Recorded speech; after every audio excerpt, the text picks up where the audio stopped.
We're here to talk about PPs, fingers, and butts. We're going to do the thing with dingles and nuts. The birds and the bees and everything between your knees. So strap in and strap on. We're going to have the sex talk, folks.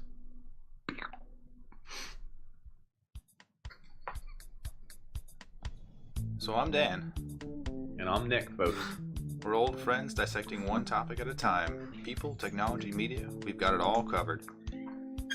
Each discussion here is a deep dive into our unique perspective. The taboo, forbidden subjects, they're all on the chopping block, baby. We don't pander to popular opinion. We might even get a little bit dirty. Warning, this podcast may contain mature language and sexual content and is for infotainment purposes only. So join us. Have a good time. Open up your ear holes, because we're going to fondle your follicles.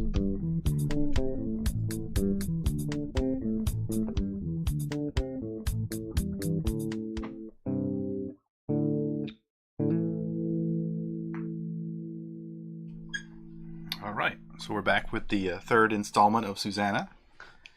I think Susanna L. Harris? Wow, yeah. That's crazy. She's A special guest. Just can't shake them sometimes. I think by the third time, you're not only a guest, you're a friend. So thank you. Oh, look at that. Upgrade. We got a friendship upgrade. Yeah. Not It's like, official. it is a third date. That's perfect. That is. That's the way to go. Oh, jeez. Oh, that podcast I watched just went live. Do you guys mind? I get notifications to my watch. Put it in your For those at home, maybe you should too, you know? So Wait, where does it go live to? I never have asked this. Oh, that's fine. Twitch. Twitch. Okay, cool. Which, yeah, I would love to watch it on, but I'm busy during most of their shows live. yeah. So I watch the recorded version. Mm-hmm. It also goes to YouTube, Periscope, YouNow, Smashcast, Mixer, VK, and someplace else. Couple of those. Sure, those are all like senior Russian websites.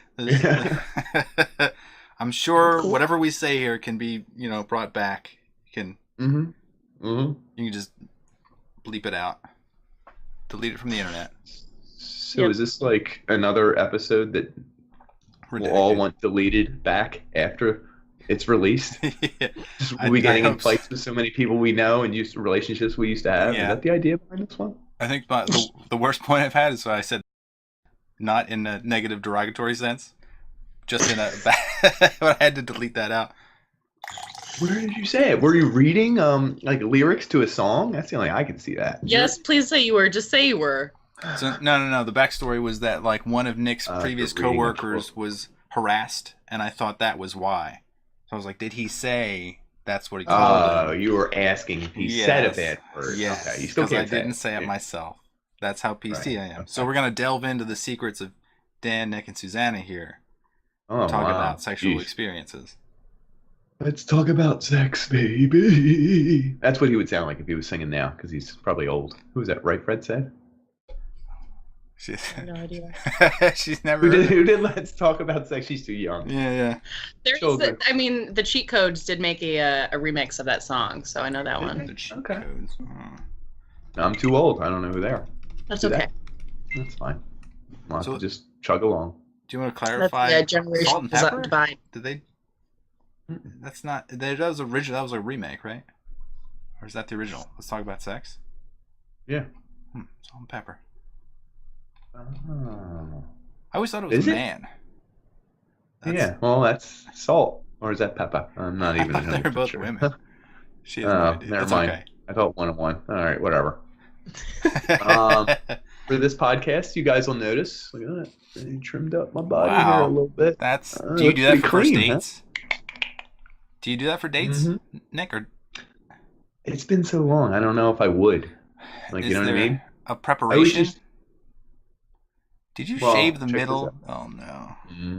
Look at that. Guys, I'm bringing this back. Look at that. Did you? Mm-hmm. You should have let someone else I do did. it. It's a little sideways. It's okay. Well, I call this the landing strip. He's you know what I'm pointing saying? to his chin where he had hair previously. Oh, but yeah. Now there is no. Here, it's It's like, like a a V. triangle, upside down You know what V. I'm saying? Which is, It's a sex message. The kids will get it. The adult children. Jesus. All right. Moving on. So So we seriously. haven't even gotten to the sex part. It's already like very off the rails right now. Yeah. That's too much. Blame Nick. Mm-hmm.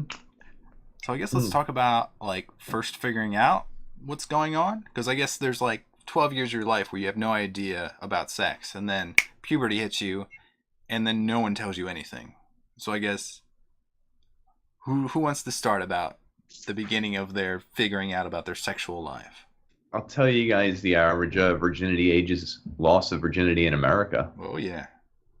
Right now, they're at American men, I guess. 16.9 years. Okay. American women, 17.2. Okay, that's kind of closer than I thought. Right. The virginity rate also in high school has gone down dramatically. It used to be most kids lost their virginity by high school. I think by senior year, it was like 54%. Now that number is down to 42%. And scientists aren't 100% sure why. I don't know. All the People slutty do ones less. out. I guess. They can find each other. Well, teen pregnancy is down too. That's good. Mm-hmm. You know, that's down like to a third of what it used to be. I don't remember the exact number, but so I mean, that's good, I guess, right? Yeah, it's probably good. I don't know. My first like understanding of what like okay, so in 5th grade or something, they separated the boys and girls. And it turns out they told the boys like how to wear deodorant. Yeah, that's in the talk. That's in the talk. I forgot that was in the talk. Yeah, it's like That's responsible. And then to the girls, they teach us about like tampons and that you're going to be embarrassed for the rest of your life. But other than that, I think include shame in the talk. Open. Yeah, you're going to feel shame. Do they tell you how to put everything in and everything, or are they like vague about it? They're like, well, everyone gets a tampon and they start throwing them in the crowd. I don't know. Yeah. You get one. You get one. With like Donald none of them can catch paper towels. It's a giant tampon. Yuck. Yeah, but I think, my parents were pretty open, but I think actually where I got most of my understanding from sex was from Sex and the City. It used to do reruns on like TBS, I think. I used to watch that. So that version, when I grew up and I actually watched the unrated or like the what was HBO? Like Showtime, I think maybe, or I thought it was HBO, but yeah. HBO. Yeah, it was HBO. Yeah. That version was a little bit more, but like you pick up a lot on the rated for television. Like 15, 14? So yeah. I don't know. The age gap? Okay. Well, Nick and I are both like 33-ish. I think you're like 5 years younger? 6-ish maybe? I can't tell. I don't know. I'm 26. 26. Okay. So the gap. You do the math. You work numbers. I'm just trying to figure out because like the internet revolution and all that stuff allows you to understand things much better than what Nick and I had, which for me was very little. I'm gonna be more this time. That's all right. Okay. So like we got that school talk, and my parents pretty much they sat awkwardly in a parking lot and said, "Do you know about this stuff?" And I go, "Yeah, I guess." And they're like, "Good, don't get anybody pregnant." And then it was like that was all I had. And then I didn't know how to do anything for like until I was like 15, 14. I was watching was it like Stars or Prism, which I don't think exists anymore. After like Prism. after 1 a.m. it turned into porn. Like really nasty porn too. And like my friends would stay up at my house in the basement and we'd wait till 1 o'clock. Like the clock rolled over. And then, like, all of a sudden, porn would come on, and we'd all be like, the analog clock with the thing. That's so hilarious.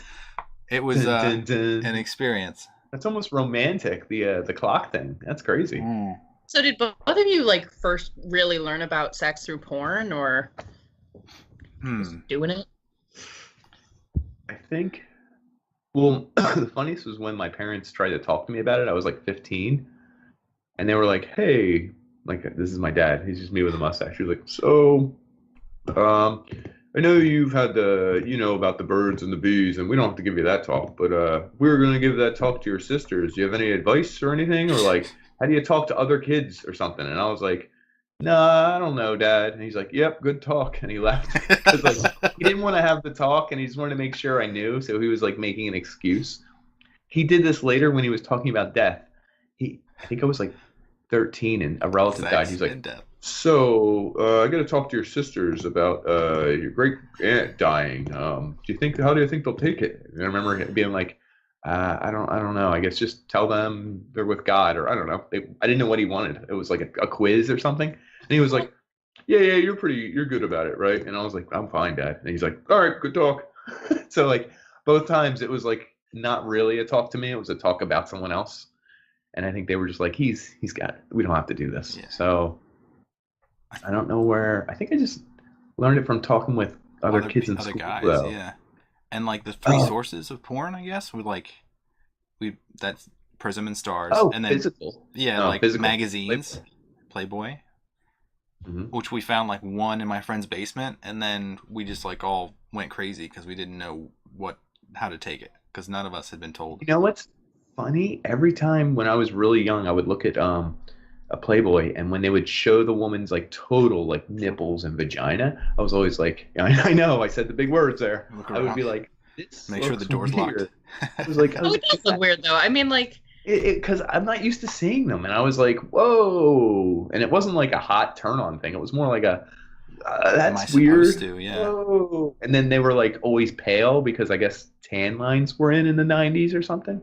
Oh, so I'd be looking at it and I'd be like, whoa, that's the part that they never show. This is crazy. And I'd be like, okay, let's turn the page. Like it wasn't. I mean, that's sort of like how it is.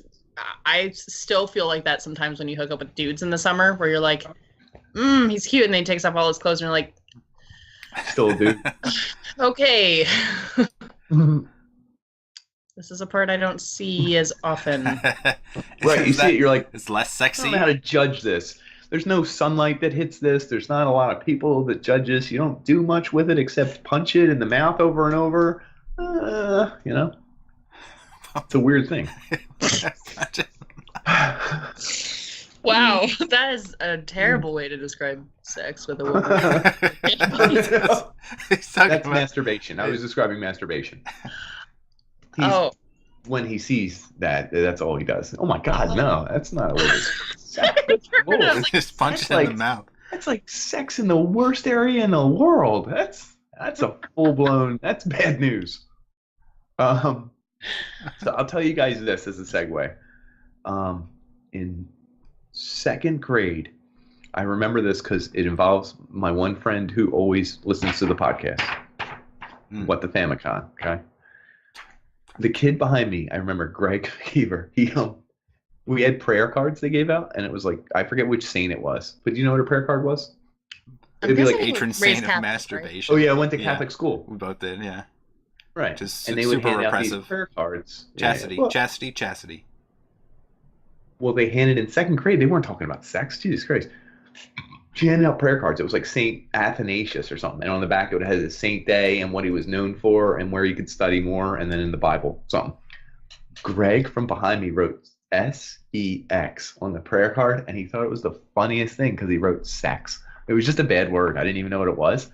And he handed it to me. And my teacher saw him hand it to me. And I remember Mrs. Melonhead, we'll call her. She came over. And she's like an 80-some-year-old woman.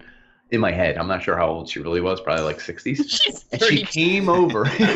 She's about to die. She's walking into a grave at night, sucking on the blood of mortals. She comes over, and she sees me crumpling something into my desk, and she reaches in and pulls it out and uncrumpled it in front of me and Greg and went, "Oh no!" And she took us both into the hallway, and I still remember what she said because I didn't know what sex was. I just know it was a bad word. She was like, sex between two adults through the eyes of God is a beautiful thing. And I was thinking to myself, I don't know what this lady's talking about, but I better just be quiet. And she was like, but what you did here today is bad. This is not to be whatever. And she ripped the prayer card and she was shaking because she was old. And then they told my parents that I wrote sex on a prayer card.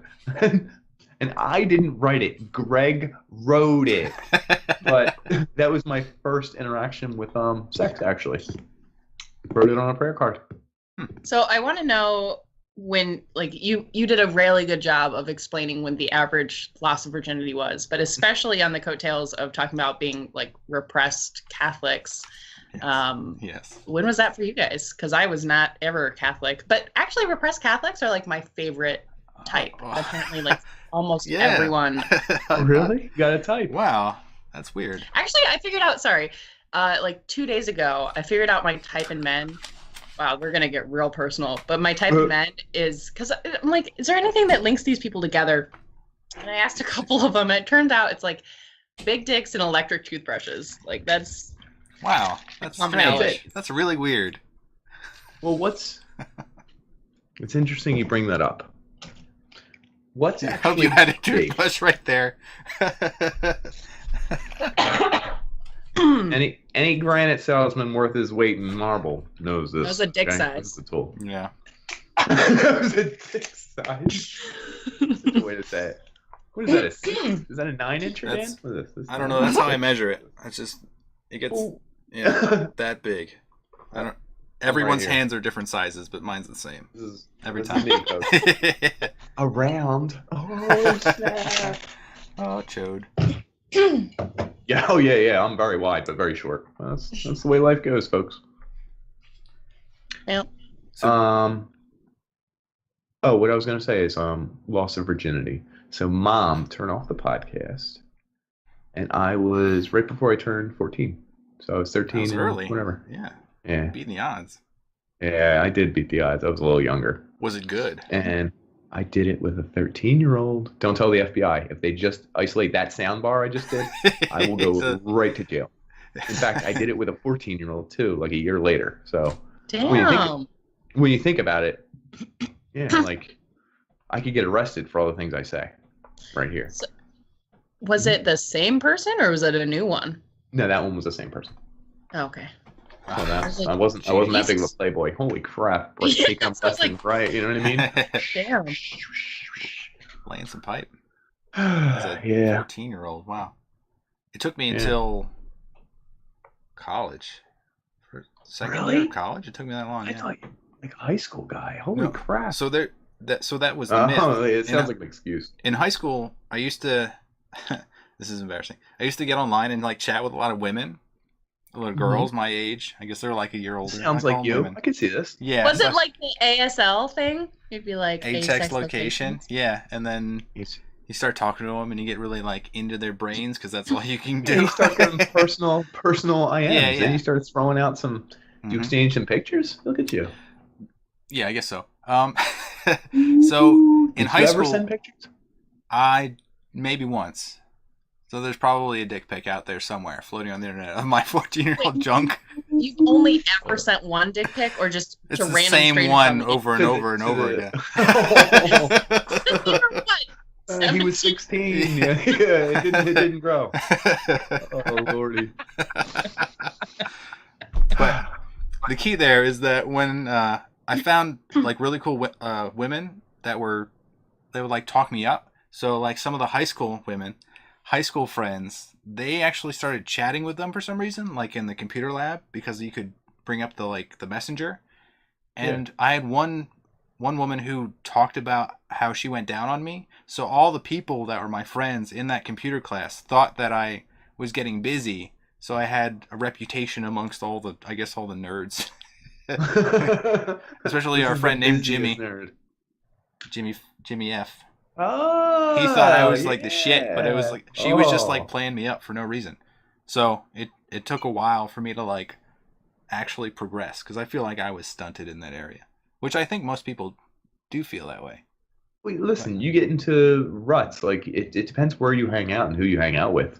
The problem is that I could never, like I was so shy that I could never meet people. Like I would never be like, "Hi, I'm Dan. I like you. You're cute. Want to go do something?" Like they would. I would never go to the sex club. Unless you're not, you can't do that. There's this bar around the street that will let underage women in.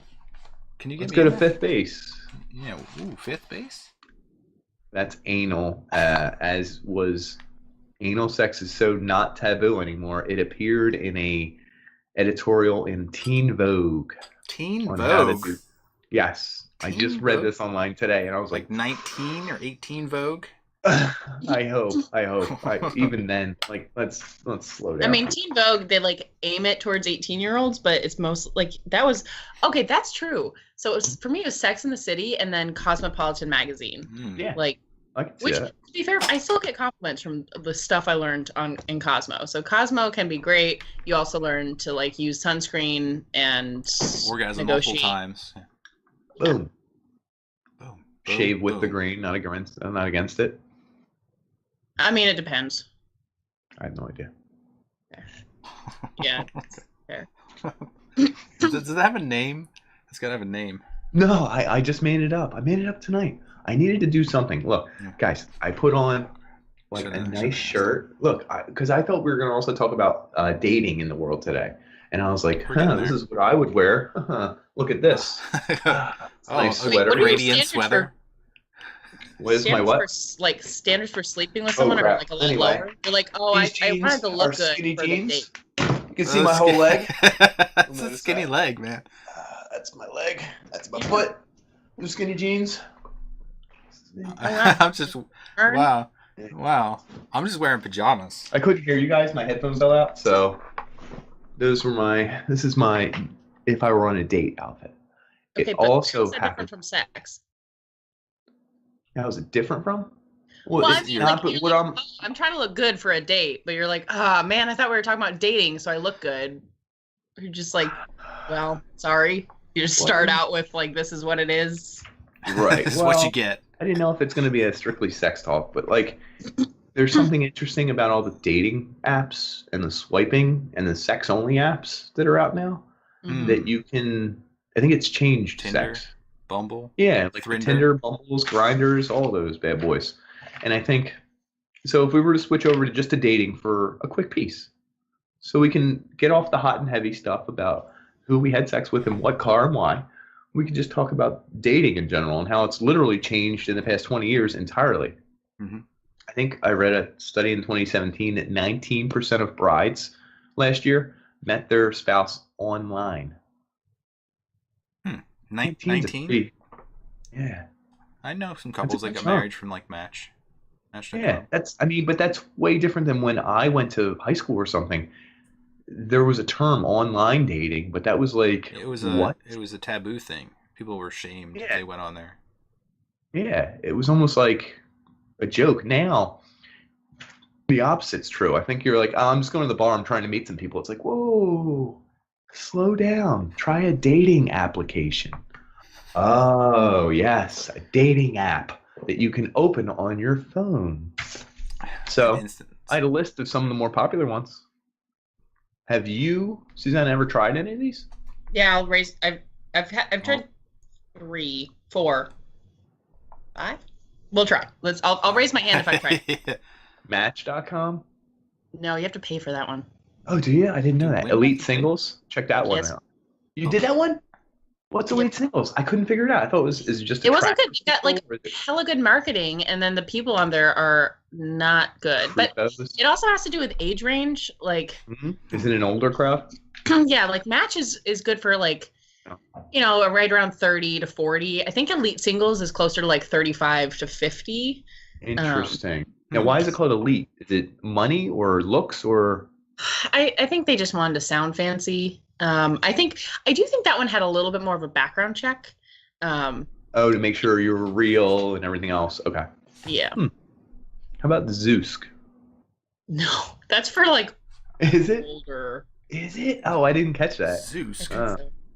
Yeah, Zoosk. I've seen it before. I've never tried any of these. So. Yeah, if it's like advertised on television, then.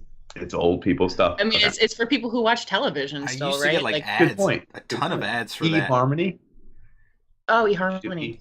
Do eHarmony? Is that money too? I tried that forever ago. I Also wasn't. heard it's all bots. okcupid? Okay, could be at this that's point. bots. okcupid is? Okay. Yeah, they like make female bots to like, so they hook in all the men. Badoo? Badoo? Badoo? Is that a Chinese? Plenty of fish? Plenty of fish? No. These are like ranked by the most to least? It had to do with traffic and then individual. Yeah, it's a weird dynamics. Anyway, then I got to Tinder, Grinder, Tractor Meet. Okay, Tinder, yes, but I'm not saying yes to either of the other two. You said Iowa. I was just curious. This is Have men you ever been focused on a here. tractor? Okay, Have you sidebar. have you made I out with a just guy on a recently tractor? I got banned from Tinder like 2 weeks ago. Banned? What Oh my do you god! do? How do I you know. get banned? It sounds really cool. I just want to say that and leave it, but it's not cool. I had like a Badass. different email on my Facebook versus my like Tinder login, and they figured it out, and you get banned for life. So I have to make either a new For life? Facebook, just and you can't Stupid. you can't reach out to them. You send a message, and it's just an automatic response of like, please check our guidelines. And Who works at these companies? Does anyone know?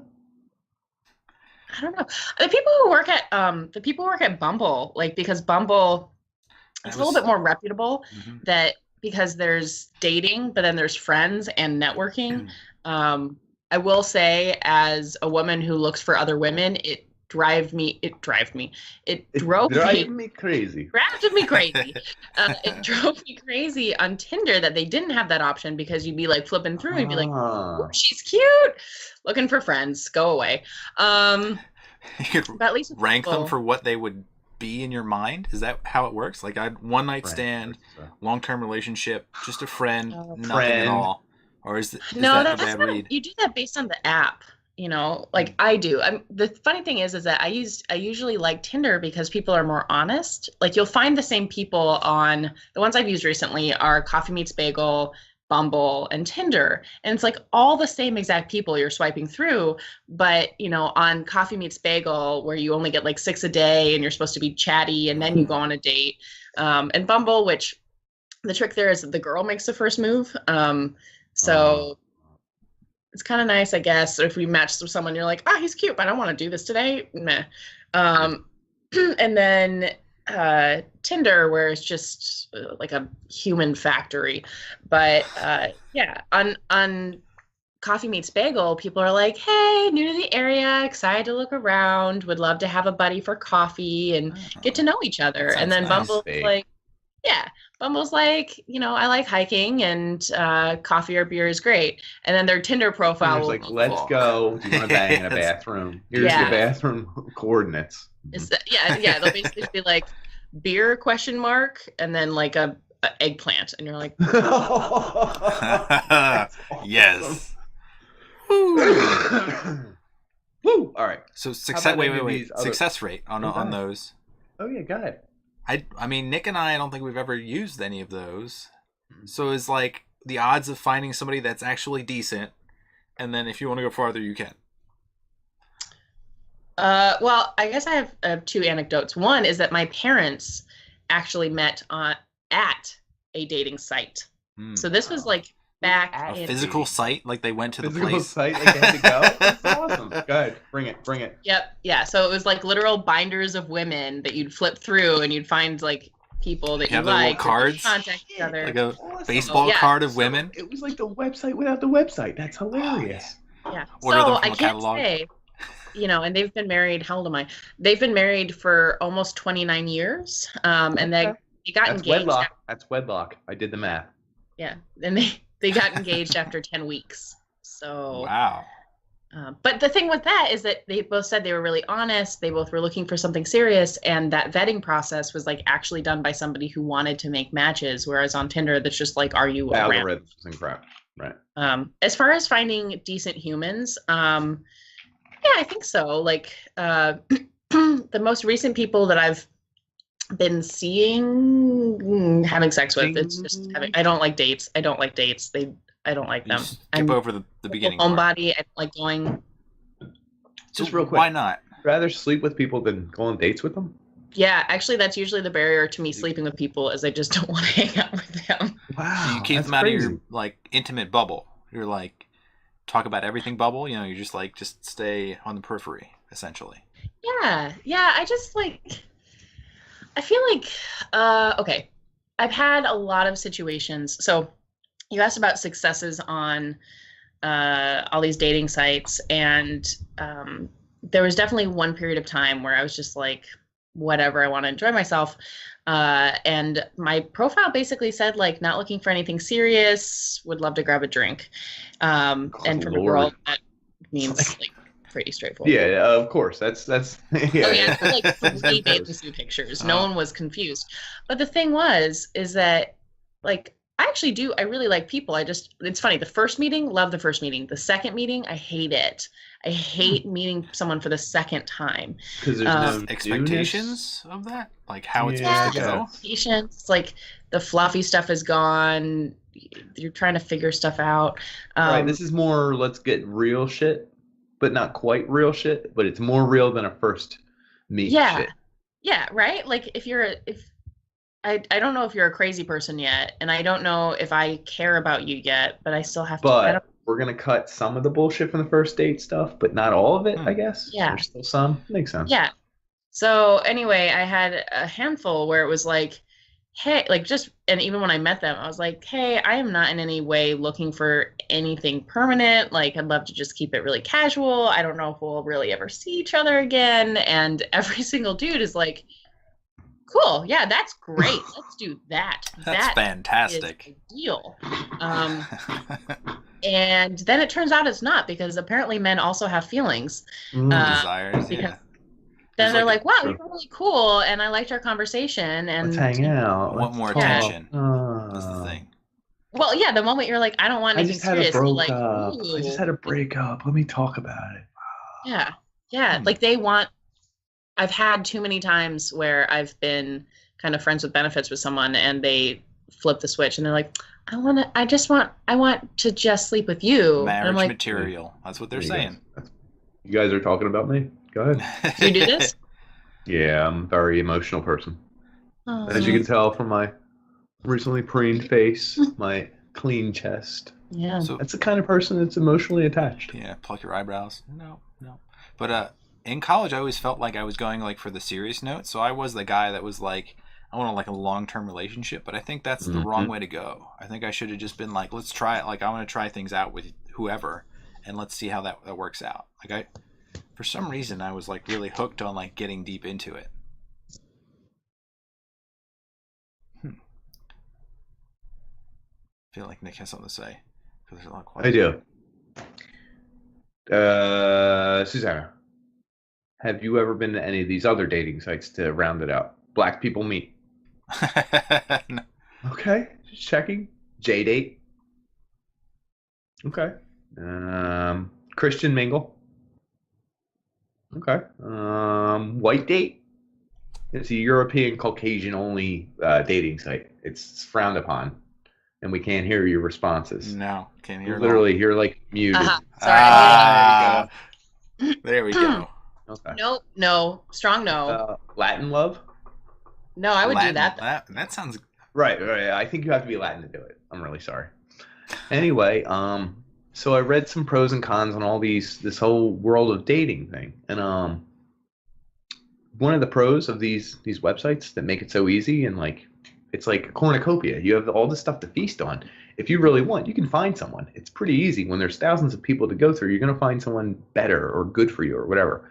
It helps some people get out of crappy relationships because they're not afraid. It's not like they have to go to a bar and meet seedy people. They can go online as a joke at first, start looking at all this stuff, finding people, and then maybe that's where they go. But yeah, not recommending it. Quick transition. Problem is, it leads to a lot of emotional affairs, which is like, hey, I have a Snapchat BFF. Oh. I have a Twitter so-and-so. I'm always in the DMs. I have a work wife. Like this happens way more than it did years ago. Another thing that's a common effect, this is from the 2018 Business Insider article from Shanna Leibowitz. I'm just name dropping here. She's good. Anyway, these people spend less time working on their current relationship. I mean, it sounds logical. If you can find a new one, why fix the old one? Especially if fixing the old one takes time and effort, and a lot of time and a lot of effort. Finding a new one would actually be easier. I have a small interjection. So there was a TED Talk of someone talking about like the emotional reliance of sex, and like in the historical past, someone who was looking for like a complete like emotional satisfaction, they had like their own village of people. So the village of people would make them satisfied, and having all those relationships and those connections for some reason in today's age, we're all kind of leaning towards a single person because there's a weird idea in our heads that there's going to be like a Prince Charming or a princess in a tower, some bullshit that Disney sold us. And we're looking for like the perfect person, which doesn't exist. I'm just going to throw that out there. No, I think I've heard about that too, of the idea of like, even when it's not a village, it used to be, you know, like when men and women weren't really together that much, and that was the traditional relationship that was going on. Your closest confidants would usually be your friends or like a sister or something like that, and then your partner would be there to provide sex and financial support in general. You know, it'd be someone that you'd be raising a family with, but you wouldn't necessarily expect them to be your therapist and your workout buddy and just everything else. Yeah, attached to the hip, which is kind of now, freaky and scary. Is that what happens now? I think so. I mean, you hear about so many people who, like, understandably, and I think it works for a lot of people, they say that their partner is their best friend. And I think that that is really lovely in a lot of ways. But for a lot of other people, that's not really feasible. Yeah, that actually makes sense. I think it's great if you actually hate your partner. Very passionate make-up sex. That's all that matters, right? There's a duality. Yeah, and then fighting over money and the way to raise your family and hated them to death? You like this rage fuck them? Oh yeah. That's secret life of Dan right there. Have you ever explain. I mean, there's times where you get in like a superheated fight where it's like you're like throwing things around, and then it's like super like, you're so angry at them you can't see them, you don't want to deal with them, and then I guess both individually decide that like this is stupid, and then boom, you're going at it, and it's hot, and you're doing things that like are completely just animalistic, and you're just like almost ripping off clothing and getting in there, and just like you're allowed to do like an extra layer of things that are not allowed normally, because like the mundane is just, you know, it sets limits on whatever you really want to do. Plus, I guess if there's no rules and you're pushing the scales of like having like wild sex, then you can do things that are wrong, especially if you just hate the person. Taboo. Yeah, you can push the limits to do whatever you want to try to do, and if the relationship fails at that point, then it's like, well, we just had a huge fight, so I guess it was gonna end anyway. Fireworks, a long sizzle, I guess. Yeah. Plus, then you get to be like, no, it wasn't because I like that weird thing. It's because we had a fight. Yeah. So that one time thing. That was crazy. Have you guys ever had sex with a woman? This didn't happen, and then as she came or something, she said, "I hate you." And then you both finished around the same time, and then afterwards you smacked each other in the shoulder and said, "I still hate you," but that was great sex anyway. Wow. Like literally that sentence, and it said in a very acidic way, "I hate you," through clenched teeth, through orgasmic clenched teeth. But anyway, probably not. Like psychology classes might tell us one thing. So like if a guy's orgasming, we're gonna skip right to the juicy parts. So if like I feel like you can tell anything when a guy's orgasming. Yeah, juicy parts. So if like a woman said like, "I cheated on you with your best friend," and he's in the middle of an orgasm, I don't think he's gonna care that much. No, like, I mean a minute later he's gonna will. Yeah, but in the moment, I mean that's the best time to break it to him, right? No, that's the worst. For a minute it is. Yeah. For that for minute, a short period of time, yes. It's literally a guilt-free, go ahead, hey, oh, great. He might blow by him though. He might just be like, oh. He's gonna recall. Just a little bit. I've never done that, because it is a card that like people tell you to play of like, whoa, while you're going down on him, like in the movie Carrie, where she like is blowing the guy in the car and she's like, "I want you to do me a favor," and he's like, "I'll do whatever you want." And there you go. He's like, dump pig blood on something, but like it seems like you're gonna. It's coming back in like 2 minutes. It's gonna come back, and like you're gonna ruin the blowjob, and like or just whatever you're doing, and unless you don't like the person. I think that makes sense if you don't like the person and you're like, I just want something from you and I don't care. So the before and after for men and women, I think, is different too. Because like for men, when they orgasm, it's like everything's fantastic and then I don't care. I'm tired. I like it's more realistic. There's a refractory period out there where you're just kind of like seeing things clearly. Nope, I get emotional, clingy. You cuddle? 100%. Are you a cuddler, Nick? My God, I want to talk, I want to cuddle.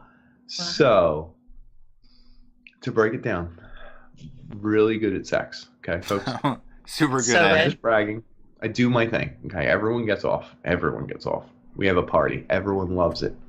When I'm done, like I just want to like talk, share things. We just had this super intimate thing. It's very magical. I don't share that with just anyone. Susanna's jerking off her laptop. I think she's really giving it the old right, left, right, left. Okay, sorry. My dogs keep falling asleep and then they're snoring. That's fine. I could give both of your dogs an orgasm. They do like rim each other constantly. So. Well, you know, you gotta do what you gotta do. Yeah. Don't have hands, you know. No, difficult. I find like if you're gonna have sex with someone, like that's the most. To me, that's like it's the only thing that's off limits when you're married. It's like the only thing that's off limits when you're in a relationship. Like for that reason alone, it's. I think about it. Wait, what? What's off limits? Having sex with someone. Oh, someone else. Yeah, someone else. Like... So, if you're in a relationship with someone, like that tells me that there's an onus placed on sex itself with that individual. Yeah, I said onus. Yeah, you all heard it. It's an onus placed on that it's so important that you can't have it with anyone else. Like that's the only stipulation. You can hate each other. You can break things in your house. You can do all sorts of stuff. Like emotional cheating and like kissing other people. Is that allowed if your significant other caught you kissing? It's borderline, but guess what? If you have sex with someone else, that's definitely not allowed. Oh yeah. But because it's the only thing that's literally, it's the premise of relationships. So wait. You can't have sex with other people.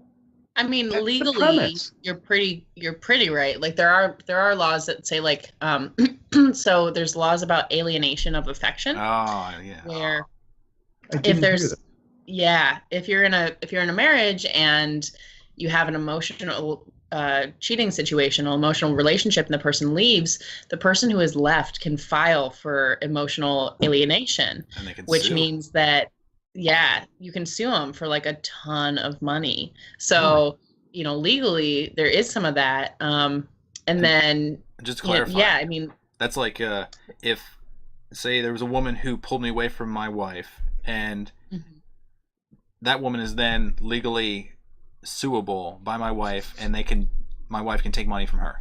Just to clarify. Yep. Hell yeah, nice. Yeah, it was like a happy relationship right before the person's introduction. Mm-hmm. Yeah, but that's usually pretty easy because you're like, look at all these photos. And everyone's like, yeah, it's fucking Facebook. Like, okay. Yeah, but it's like there's complications, right? With where is the line within your relationship? Kind of like what you can and can't do. What is crossing the line? Is kissing okay? Is talking to an ex okay? Is sleeping in the same bed as someone okay? Dan, would you rather have sex with me or kiss me? I think the latter. Oh my god! I just wanted to see. You say neither? The value he placed on it. I'm not answering. Oh my god! Emotional tears. I just want to hear you. I guess if you could emotionally, settle me down, pillow talk. I might swing for the former. I want to see you emotional and crying and teary-eyed. I didn't say I cry. Oh my god! You better cry. Let's place some onus on it. I'm just so much. If we're gonna have sex, you're gonna cry. That's how it's gonna work. I'm not gonna cry. I'm not gonna cry. You're gonna cry. Okay? Tears of joy. You didn't specify which position, but that's okay. So let's focus back on sex. Like the first time that something sexual happened to you, I guess. The first time, like, masturbation? I was wearing a bunch of pairs of underwear and I was like throwing my legs in the air and rubbing my crotch and I was like, whew. You're kidding, right? Oh, I swear to God. There's like, and I thought I was gonna how many pee pairs? myself. 3, 4?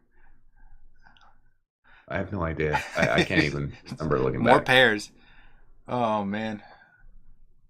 Somebody was And I talking just about. remember being like, oof, I'm gonna pee myself if I keep doing this.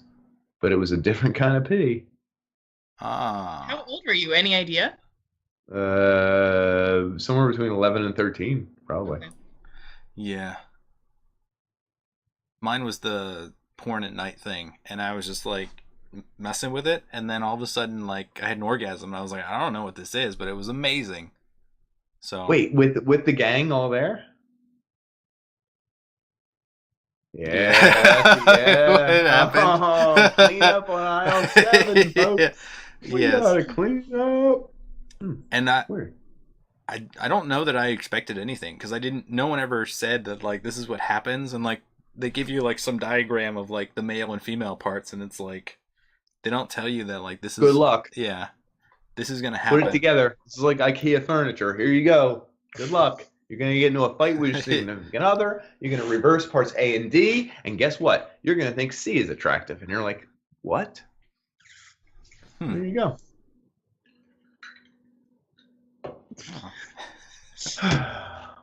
Oh, so there's natural progression here. The third member of our party. Is there a moment where you were like, "Oh, here it is. I figured it out." Yeah. So y'all have been talking about like masturbating, and that was one of those things that, like, I thought I was just doing it wrong, and it turns out it's just not something I can do totally on my own. Like you ran into a doorknob or like a bedpost, and you're just like, "Whoa, surprise!" It's not a thing. No, I always use a vibrator. I've gotten myself off like totally by myself, I think one time. What? How do you live? I just hate it. Like, which is weird. I just don't like. I pegged you as the opposite. Oh. Yeah. So actually, like, the first time I got off from masturbating wasn't until college. So I lost my virginity at 16 to a boyfriend, and it was really great and sweet, and like the sex was horrible, of course, but like terrible. Yeah. Right, but like for what it could have been, it was great. But then I was in college, and my roommate and I were really close, and like we talked about stuff, and we ended up going to, like, I don't know, it was probably like a Hot Topic or something similar, and Nice. each got something, and it became my new favorite study break. So yeah, but as far as like first sexual experience, it was probably, I was really, really awkward in middle school, and I had my first boyfriend when I was a sophomore in high school, and he was a senior, and I had no idea what I was doing, and it started getting sexual, and I just like panicked and stopped doing anything. And so nothing more than just like making out happened for probably about a year. I guess like a little bit more than that, but I didn't notice that until right now. Yeah. You're getting very, very serious, and I'm trying to hold back. I apologize. I needed some potassium. You're full of shit. Nick has a banana, Yeah. and he peeled it slowly, very slowly, seductively down. Regular speed. Very delicate. Yeah, but I also didn't, for the fact that I was like, you know, my generation had more internet than yours, like, Yeah. I didn't see porn until I was in college either. Huh. Really? So were you, like, Yeah. brought How up was that, sheltered? Because, bro? like, I definitely was. Like, no way that, like, if my parents knew about anything I did in their house, they'd be, like, freaked out. Yeah. No, I, like, had sex in my house, but I just never looked up porn. First, Oh boy. How did you look up porn? so we looked up porn. Again, this is with, I'm like, my Look it rules are up. like, nothing that would tell someone who it was. My friend from college and I were on a trip to see a football game, and she was with the person that she was sleeping with and was dating, and I was a third wheel, which I was used to. But we all ended up just kind of like not messing around. We didn't hook up, to be clear, but we ended up like on the computer looking at random stuff. I think it was like looking at, random YouTube videos. And then we were like, oh, have you looked at these things? And we ended up like just on YouPorn or whatever and clicked on one of the first things, which now I know, never click on one of the first things. There's a shock value. Yeah. I'm not kidding. The first porn I ever watched was like a lesbian orgy where a bunch of them were in cages and they were like all tied up, and it was really intense. And so of course that was like, I don't think I watched porn again. Porn was? You were like, that's the wrong kind of porn. I said that's what porn was, and now I remember. Then that was before. I think that was before getting the vibrators. Then after that, I was like, okay, I don't want to watch porn because that's too much. Like, I don't know what to do with that. So I would watch I've never told anyone this. I would watch YouTube videos of like male model. There's a bunch of like montages where it's male models just like posing, and then there's some horrible song. Do you remember the song? Like you would totally remember the song. Oh, Crazy Town. Yeah. Butterfly. Yo, Sugar like baby. Awesome. There was one video I'd watch it constantly. There were a couple pictures that would come up, and I can like see them in my mind's eye. But it was like that would have been my most watched video. Is your probably first time? All time. First time with yourself was Crazy Town Butterfly with male models. Wow. Gosh. That's something. Hey, where to go? That is something. I give a big shout out. I mean, it's to the video. Yep. I have a tangent, like a minor tangent. So the porn that you see on all those sites are interconnected. And there's a porn star, Stoya, that talked on a podcast that spurred this innovation. The Sorry About Last Night, Guys We Fucked podcast. She said that like the person who controls all those porn sites like has a certain agenda for like a certain type of porn. And she said there's a variety of porn. You just don't see it because it's all part of a giant conglomerate. So, my segue. I believe it. I mean, I totally believe it because you look at porn, you're like, I don't know, I get a bunch of like step sibling stuff, and I have zero interest in that. No. Not real. No. We did an episode on porn that was like a scientific study on how many minutes people spend on the website, et cetera, et cetera. I talked about this in work the other week and Googled it. Apparently, Pornhub has released a more extensive list that's all their users per country, broken down per category, most search terms. What's crazy is on the rise is stepbrother, stepmom, taboo stuff, whatever, taboo stuff. It's always going to be taboo stuff. Now that's not my cup of tea.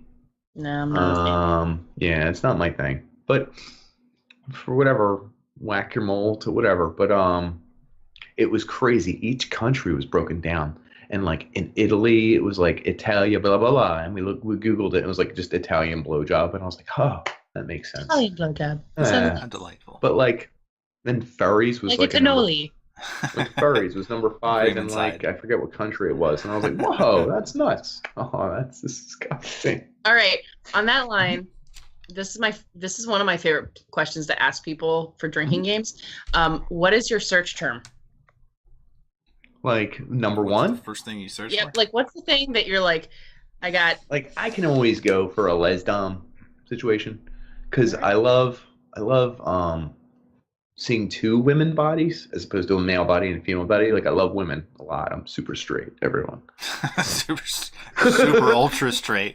Mega super super ultra straight. Mega super ultra straight. But and then I also love to see some penetration. So it's like you can get both here. I don't know. And both people have breasts. Both people are beautiful. Both there's a little bit of control going on. I dig it. I don't know. That's my thing. I have varied search results, but that goes tops. So go ahead. I like the casting stuff. I don't know. The casting couch stuff? Like you like that they're acting like they don't want to do it and then they're getting paid to do it, or they on the bus or the I think couch. I like the repulsive aspect of it, and then the total flip where they're just like, oh, we're not like I am a porn star here. Let's not fake anything, and it skips right to it. Ironically, I think that's one of the most paid porn subscription sites. Do you pay for porn? There's a lady no. Who pays for porn? Lady in the streets. There are people who do. Dirty in the sheets. I don't know how that goes. Go ahead. I dated a guy who I really had to like prove to him that those weren't real. Say it again. Had this guy who had more pornography saved to his hard drive than anyone else known to man. We're gonna talk about this? Not me. Well, I was just bringing it up.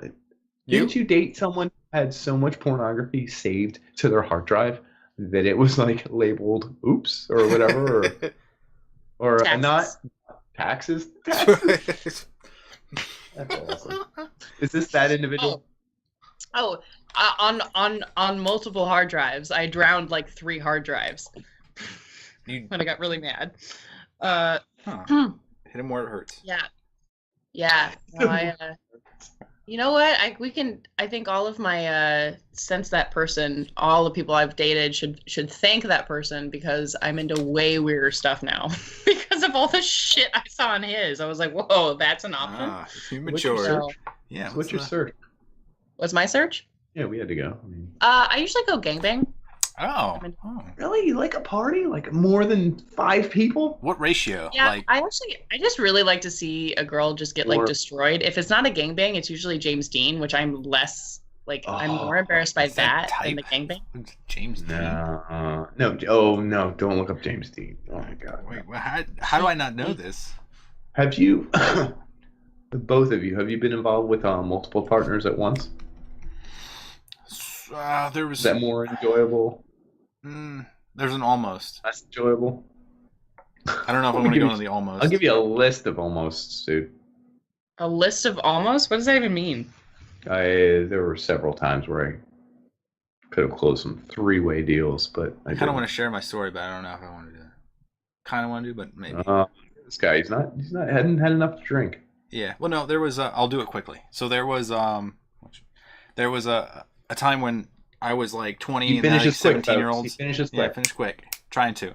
So there were 2 friends that liked me. They were in my parents' basement, and one of them went to the bathroom, and the other one I looked at for half a second, and she grabbed my cock, and then she started jerking me off like instantaneous. That's pretty good.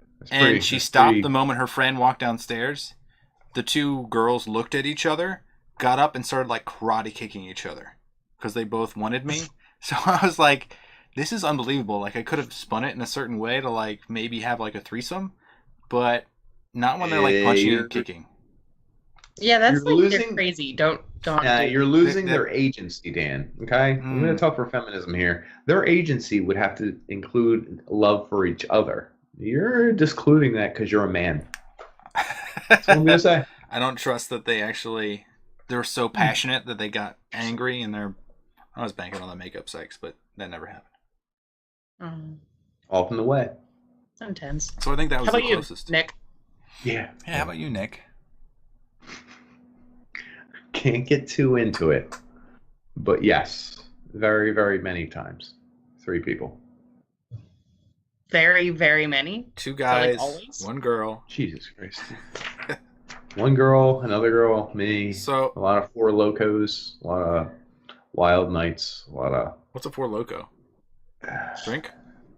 Yeah, the drink. It's the energy drink. You really don't know this? I don't know. I don't have that. Oh my God, dude, a 4 loco will do some weird stuff to you. There's something in it called wormwood that I swear it makes me feel like I forget. They say it makes you hallucinate. There's no hallucination. You just get all jacked up, drunk as hell, and then I don't know. That might just be a product of me. Yeah. So, I'm still this.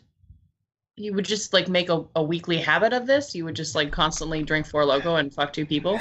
It was a 3-way relationship for a while. Poly, whatever, amorous. Yeah. That sounds like fun. It didn't end with 3 people in love. Oh, yeah, that would make sense. Yeah, it never does, folks at home. Yeah.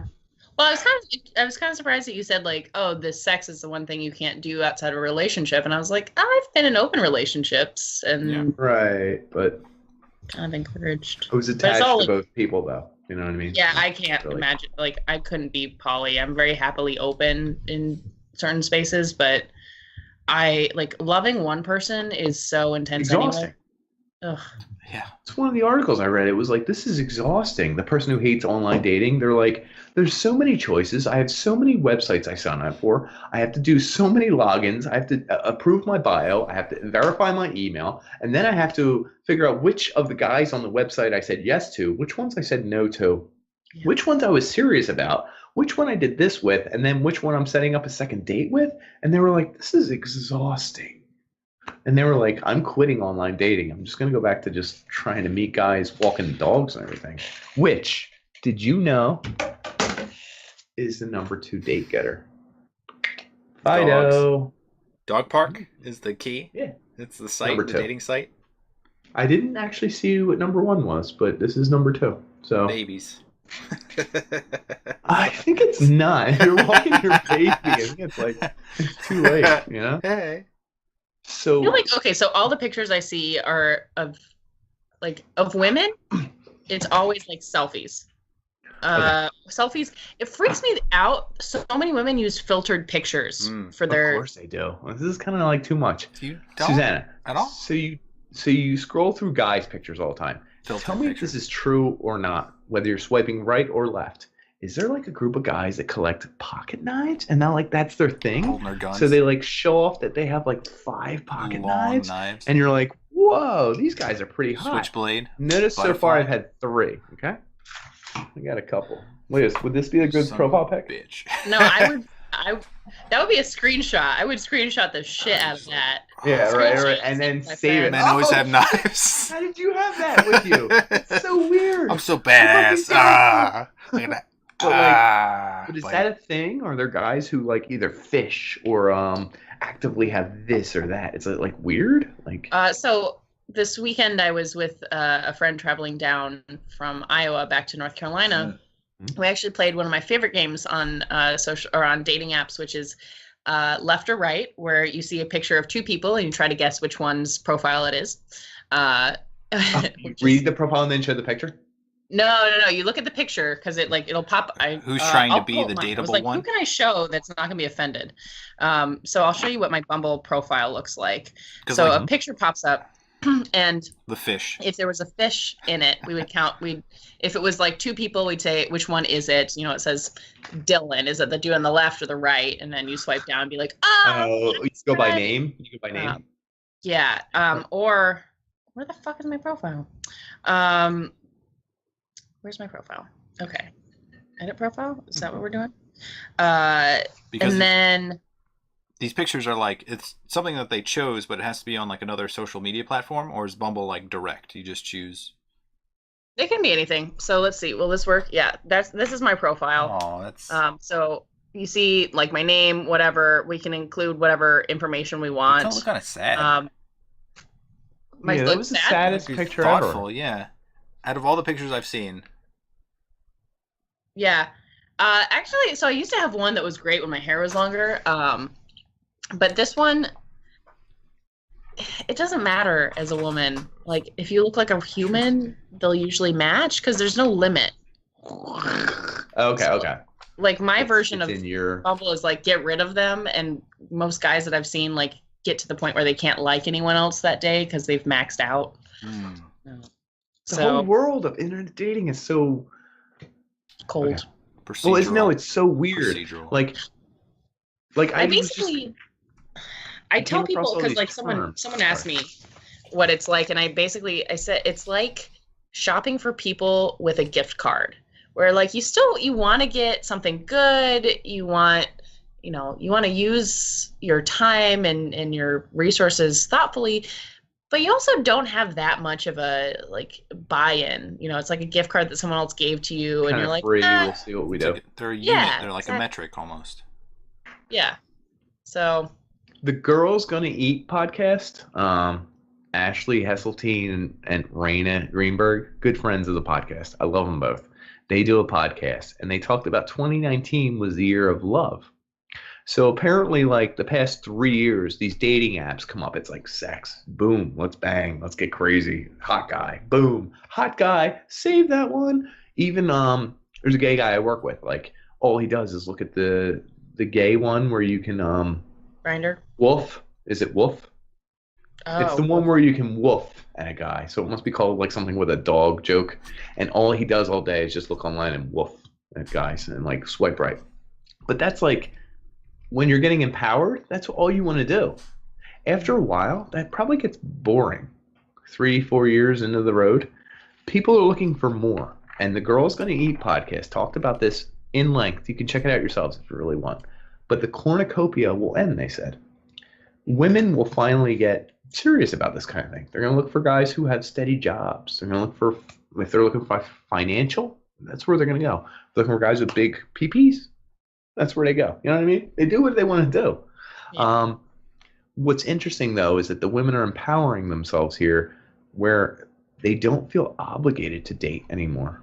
20 years ago, if someone set you up on a date, you had to go. Yeah. Oh, my God, we have to go. Now, you kind of hold the power. It's like, we don't have to go. Creeps. There's probably a lot of creeps on the internet for women. You're like, nope, swipe the other way. You kind of hold the keys to sex, resisting some discomfort situations. It's a different game, and there's good things to it, and there's probably some bad things where maybe you're going to get overindulged and oversaturated, and you're not going to be able to find Mr. Right. I don't know. Because you're looking for something else every 5 seconds. Is that a thing? Yeah, I think so. I think I'm not sure that's so much of a thing as your partner getting insecure. Because I've been on both sides of it. Okay. Where I've been the partner who's been like, wait, why are you still looking? I thought, we're exclusive. What are you doing? And it's like, oh no, I'm just talking to people, or I'm just like trying to. So you're supposed to like delete all of those apps. I'm just like, looking around. Exactly, and then I've been the other side where it's like, the person. It's like I like them, but let's look around. Yeah. They're like, well, are you looking for something else? I'm like, no, it's just kind of fun, and it's nice to have some people being like, oh, you're cute, and So I think at least for me, it's not so much that I go on there and second guess if I should be in my relationship. It's more the opposite way. Whereas if somebody else is like, if my partner is doing that, then I'm second guessing the relationship, where I'm like, really, This is what you're doing instead of talking to me about the problem. But yeah, I don't know. What about you guys? There's also new terms that come out. Being kept on the hook. Did you ever get into a thing where like you always swipe on a guy and he's constantly there and he's like, yo, we should meet one time, maybe next week or something, and like he's never serious, and like 6 weeks go by and he's still in your letterbox or your mentions or your this, and you're like, good Lord, it's just never gonna happen. But he doesn't want to let go. He's like, no, you're really cute, I really want to meet you. Then there's also online dating fatigue. I never heard that term. There's polyamory. There's being ghosted. That's the funniest one, where it's like, hey, yeah, it was great. I loved meeting you. I think we should do it again. You don't hear anything. You're like, hey, notice you didn't respond. I know you had a lot of fun. You literally laughed. We had super great sex. Yeah. Anyway, what's up? Yeah. ... There's nothing. Yeah. It's that stuff didn't happen before. It's weird. It's a new world with new things going on. Have y'all heard the term satelliting? What's that one? So you come back around? This one. Kind of. It's even weirder. It's like orbit. You can also call it orbiting, but I like satelliting better. It's where the person, like, you go on a couple dates, it doesn't work out, like it's just not going to happen, but then they stay on all of your social media apps, and like they're watching all of your stories, or they're like liking everything.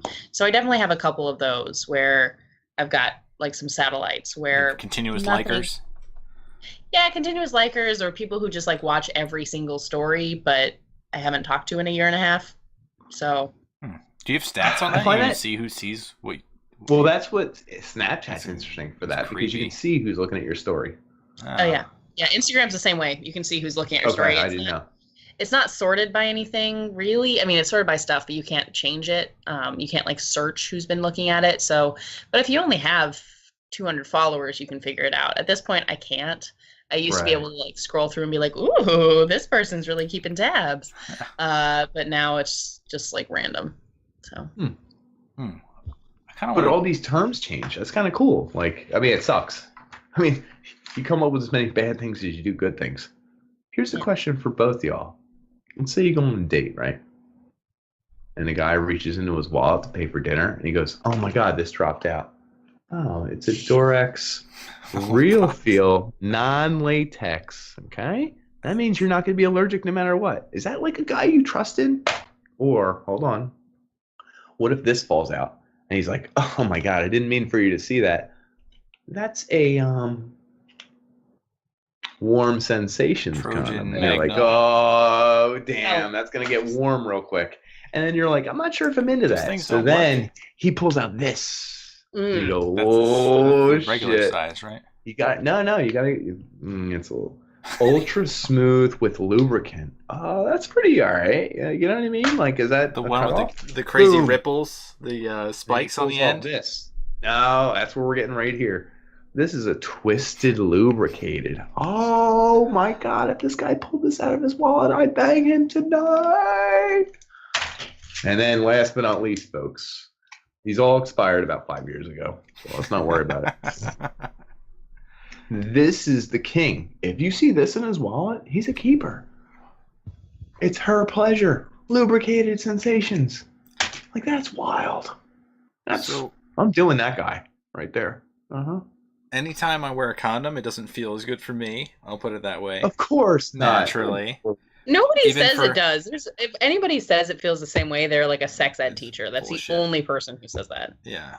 I had a girlfriend that was allergic to like the other condoms, so I wear like the lambskin ones. Yeah. Oh, like a real.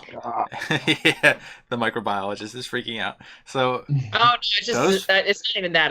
That sounds disgusting. It is. It feels different. It feels probably better, but still weird. You putting sheep guts on your Probably. I think they used to use like intestines. Yeah.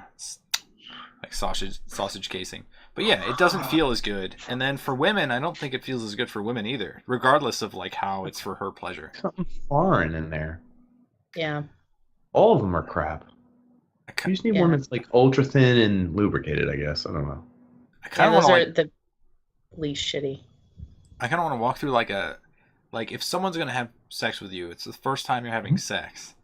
Like what kind of awkwardness occurs and like what do you help with? What do you hope works out? And then like how, I guess the first time, second time, third time, it gets better, right?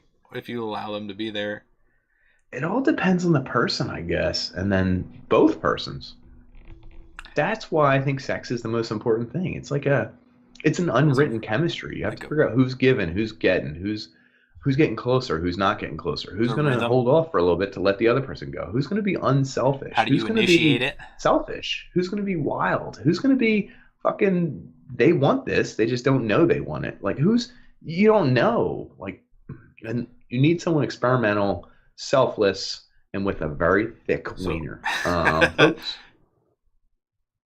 Anyway, so the difference between like men and women is kind of ridiculous in this area because like if a man just walked out like completely naked, like a woman would be like, "Oh, are you sure?" She said it earlier. It's untanned entirely. Huh. But if a woman walked completely naked into my room, I'd be like, "Well, all right then." It would be almost instantaneous. Yeah, I feel like though every woman is at a situation where she's like chilling out in all of her clothes, and some guy that she's dating just walks in naked, and it's like, "You're welcome," and you're like, "I am not welcome. I feel unwelcome right now." I've never done that to a woman ever. Oh, I don't think. Again, it's like not every dude does this, but it's like I do it every day. Every day, everybody meet. I'm just trying. Every stranger on the street, my stepsister, my stepbrother. I don't have to step anything, for the record. That would be popular in porn search results, but. Yes. No, I did a promo for these. You know what I'm saying? Yeah. Let's get crazy. Those are interesting. Yeah, they're like silicone or like really quick. You get a little quickie. He has rubber handcuffs, which are easy to put on and take off. It's not. Don't show up in any security things. It's not overtly sexual. You can get them off. It looks like it's a six-pack. Little sexy. Plastic ring thing. So you could be like, "Oh, those are from like 2 beers." Mm-hmm. Well, that's the thing with all the toys and stuff. It's like that's a budding industry. Oh, it's a budding industry too, but like that's a huge downside with most short-term Mhm. things is that Mhm. like you either have it established when you're going in that it's going to be some kind of weird shit, which Kinky I'm stuff. so here for weird shit. Uh, but But that really like how do you bring that up? Are you like, before we get crazy, I'm into weird shit. I wish Anyway, people would. I wish people would because you can, I guess. It's the I mean, 90s. It's on my card. a guy I dated Super kinky. into Here's my baseball card. no, I mean, I dated a guy for a while where on our first date, he basically said, like, Put you know, this in what are my you looking ass. for? And I was like, you know, just kind of casual. And he's like, well, what do you like? And I told him, I was like, I like to be used. And he's like, okay, check, you know, and it worked out really well with our That's different cool. proclivities. Mhm. But again, like, I want to make it clear, I haven't if I liked people more, I would sleep with way more people. But I actually haven't I hate slept with people. that many people. I keep them in rotation for a really long time. What's your guys' Um, numbers? I counted for the show. Did you? You're at You 4? don't have to 4. give it. I'm only 4. I'm not that many. Oh, that's so I'm a very sweet. sensitive and delicate soul. Oh my God, I started at 13. I feel like I should have like 40. Oh, I have 17. for Nick. How many do you have? Are you still counting? Yeah, I'm still counting, but I think I'm at like 6, maybe 7. Oh shit. Wow. So you guys a winner. But I've been in Yeah. long-term relationships for my whole life. Yeah. A 9-year, a 4-year, a 4-year, and like a I think it comes 5-year. from our Like, upbringing. That's It's like it. Could be. it's a natural thing to be like want to stay in a relationship. Yeah, Weird. maybe. I don't know. I mean, I think what's interesting for me is like 5 of those came from about a like a 10-day period a couple years ago where Was I there was an just app used? So- oh, it's 10. It was 10. It's Tinder was also amazing. if I wanted to sleep with 5 women in 10 days, I don't think that it's possible for a man. Like maybe if a man's a Superman whore, Possible. it would be very But difficult for me. It's an uphill battle. You'd have to have like really low standards. Yeah, as a woman, it's a lot easier, but it was amazing. Like I didn't realize my first time really using Tinder, and Just it went was off sort the of a hook. relationship that I was out of. It just been like shitty forever, and so it ended. And I got onto Tinder, and people said it'd be easy, but I did not understand how easy. I was on there for 3 hours, Super You maybe just said beer question mark eggplant. Like that's Whoa. once you see that, like what? Oh yeah. So I found this guy and he was like literally he's like I'm in town for a couple nights, you know, would love to meet up with people and I was like sold. He's cute. He's not going to be here for a while. And I reached out to him like we matched and I said, "Hey, what are you doing tonight?" blah blah. And he's like, "Oh, this, you know, you want to grab food?" And I was like, "Actually, I've already eaten. Do you want to just come Get right to over? it. I You have want Wow. dessert? Oh This yeah, is hell like yeah. fantasy of mine. I don't. Is it that easy for me? Like, if it's an attractive It man, was just like order a human. So he came over, we like chatted for a bit. Nice now. I adore him. I'm sure he's never going to watch this podcast because he like speaks French better than English. He was a traveling toy salesperson and he brought me a microbiology board game. Whoa. wow. Yeah. Swipe right. Yeah, folks. it was amazing. It was bizarre. He left like the next day. Haven't seen him since. So, No, so that was the he- start of that he week, ghosted and I you? was like, I can do anything, and then I did. So, but yeah, it wasn't that fun. It worthwhile? turns out like every one night stand is pretty much the same. So there's like an Yeah. emotional part of it that I feel like people like hold back the emotional part where they'll like do anything for you. Not that they're like a slave or anything, but like the physical part is completely empty if you're not like completely she's into it. If you're not completely into it, then then it's like you want that emotional piece where they're gonna cry and cuddle afterwards because they're super whatever Nick is. So like I feel like most people want that like yearning for a deep connection. Not the physical part is necessary, but after you get the orgasm out of the way, you're just like, what? Get out of my bed. I'm tired of you. That's physiological and physical. Yeah. Like Yeah, literally, I don't some know. of I the usually chemicals kick 'em released out. in your brain. She kicks I him mean, out. Yeah, I don't want them in my bed. That's the thing. Like I It's love protective. I Yeah. love my room. I love my dogs. I'm like Space. And the problem is that I usually I'll unfortunately like continue talking to people longer than I want to. So like a friendly, obligatory, that kind of a thing. Yeah, I just feel kind of bad. So you let it linger even though you know it's over, essentially. Yeah, she's being polite. I understand that. It's like a, God damn it, I messed up my hair. I don't know what to do. Oh, stop you definitely did. It's over. Now what? Now it's just look at it. It's up. I can't do anything with this. I'm not gonna get any swipe rights tonight. Now. Yeah. Yeah, I've always wondered what's the worst thing I could say on Tinder, and then somebody can you imagine trying to sabotage it but still getting success? Oh yeah. No, a friend took mine and he was like, "Can I just do whatever I want?" And I was like, "Yeah, I don't care." And he like asked some dude if he could fuck him with a strap on, and the guy was like, Yeah. "I mean, if I can do it to you," I was like, Never. "No, you're no for that." I'm a no. Nick, are you a no for the strap on? Depends. I mean, if Nick's into it.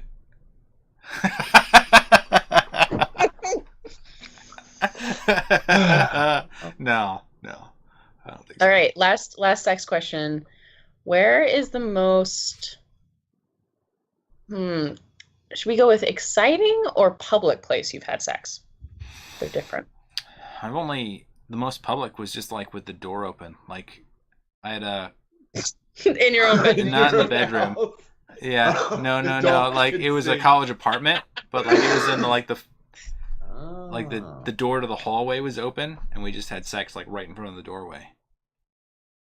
That's like it's like playing car sex while you're driving, like the old blowjob. No, I mean, I've done the fingering while you're driving and stuff, but it's not. It's not sex. So funny you say that. So my favorite joke to tell my oldest friend Dan is that like, yo, I finger this girl so hard. Like the reason it's a funny joke is because like that's how we started our sexcapades. Like we would have girls and we would make out with them on a dryer or washing machine. Hand just goes. And we put our hands in their pants and from the bottom of the pants. And like that was like getting to like that was it. Through the leg hole, in it, man. Mm-hmm. Ooh, if you could finger a girl, you were in like boom, boom, boom, boom. But looking back on it, it's like feel sorry for the girl. Yeah, it's like that's gotta feel terrible. More people should do that. I think so, but you have to know what you're doing a little bit. Well, not like I did at. Like you don't know where the thing, like how things are oriented as like a teenager. Most people don't. Oh yeah. Just like like I think every. Oh, I have a book recommendation. Yeah. So there's this book. It's called She Comes First. It has like a papaya on the front. I have papaya. Given this book to multiple men because if gentlemen, I hate describing stuff. I hate being like, I want this thing because I don't have any idea. I'm like, make it circle page 97. Yeah. So I just give them this book. I'm like, it depends on the individual too. Different tongues are shaped different. Fingers are shaped different. People move different. People's wieners are shaped different. People's wieners are oriented different. People's hard-ons point in different angles. Like everything's different. I get it. Same thing for the female side. Things are a little different. Yeah. Oh yeah. 100%. Yeah. Oh yeah. I think girls are more fun though. You know, like guys, different shapes of joystick. You know what all the buttons do. But like with women, it's sort of like a choose your adventure. You don't really know what's going to happen. You hope you get to one end point, but more not. X, Y coordinates. They have more variables. So, way more variables. How did you figure out that you were into women? Oh, that's a good question. So yeah, I think looking back, I should have known it forever ago because I remember the third Harry Potter movie when Emma Watson, like Hermione Granger, punches Malfoy in the face, and I was like, oh. Wait, how? She's not. She was like 15 in that scene. That's awesome. Yeah, I was probably like 12 though. Yeah.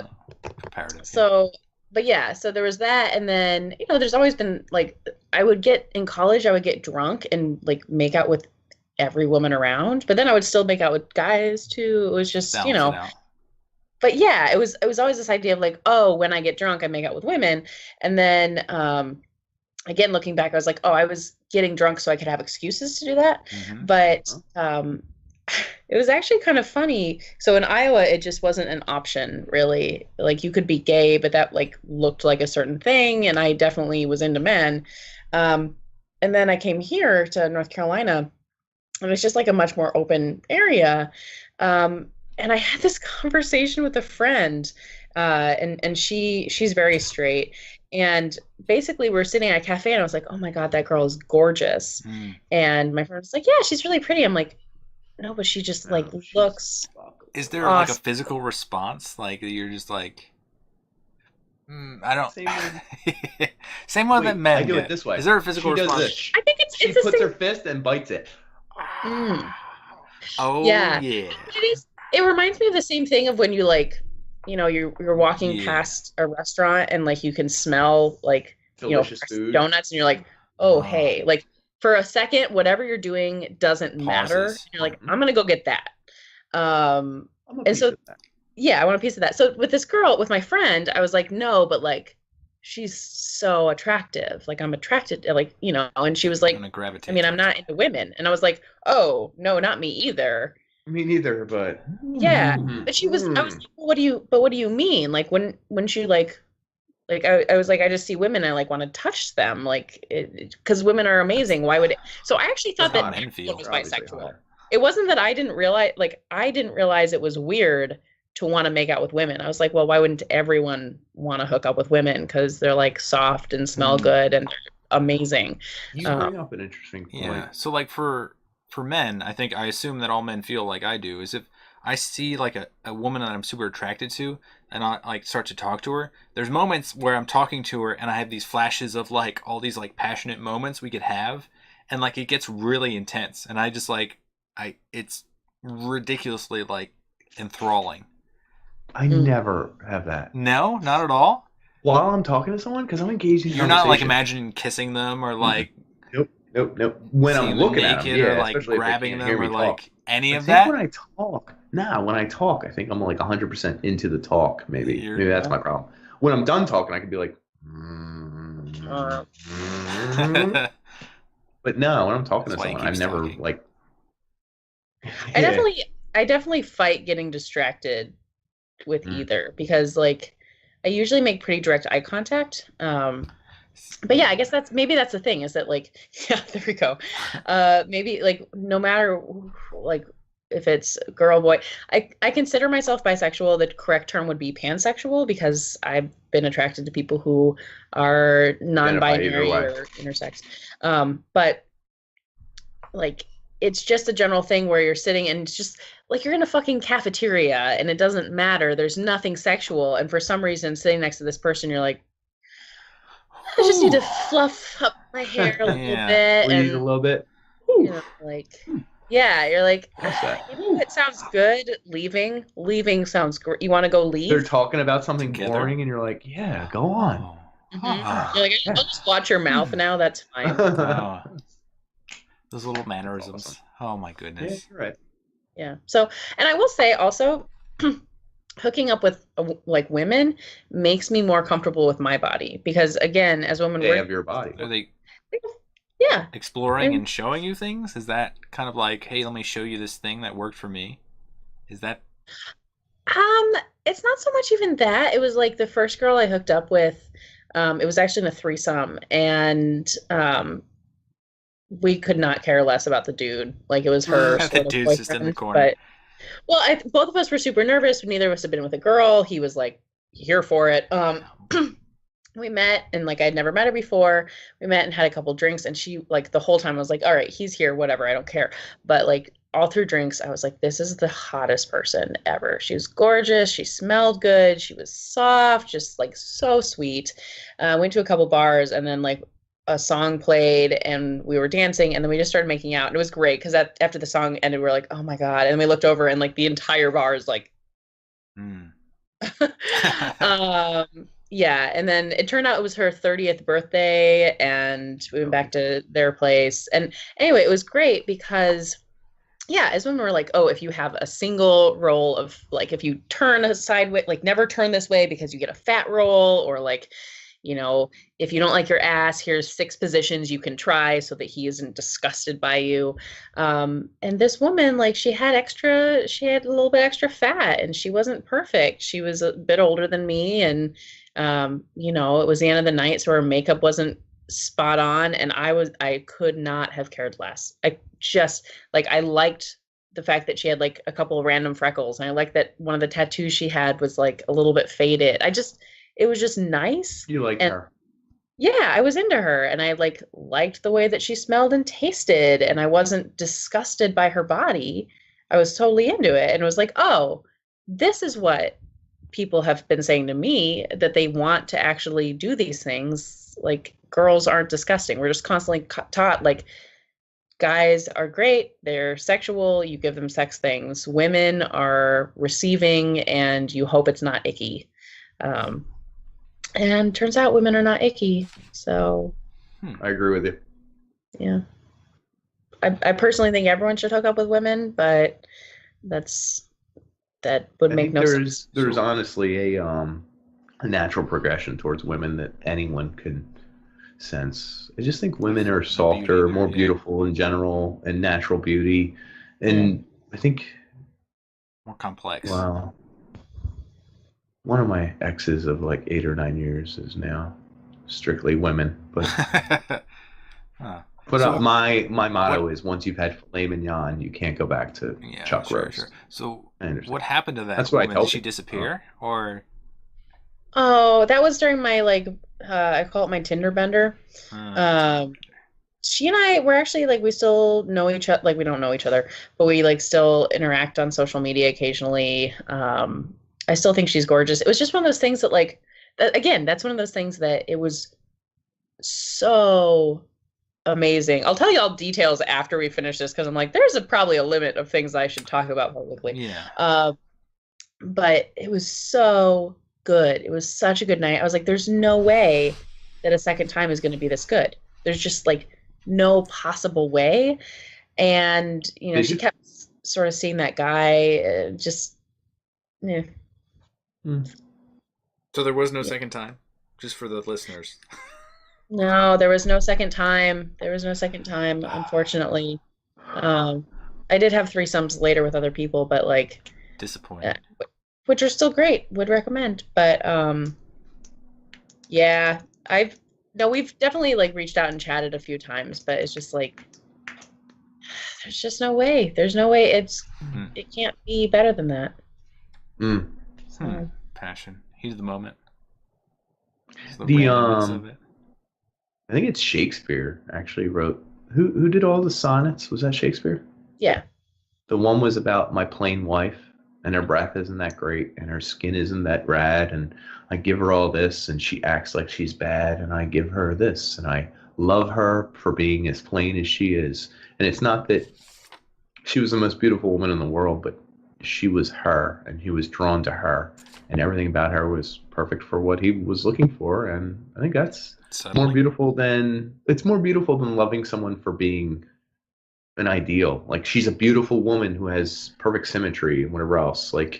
It's more cool more beautiful, more sexy to love someone for their mistakes, as well as their perfections, as well as their imperfections, as well as who they freaking are. Yeah. It's hot. Yeah. I want to interject a story, but it might be too much. Tell us. So maybe the second or third person I lost my you can't lose it again. Okay, you lose it once, it's over. No, that might have been the first person actually. Maybe that's why I told that way. Yeah. So she ended up to be a dancer, a stripper at night. And we dated for maybe 3 or 4 months, so I always wondered where she went. I always thought she was cheating on me. One of the nights, she texted me and said, "Do you want to come to the strip club?"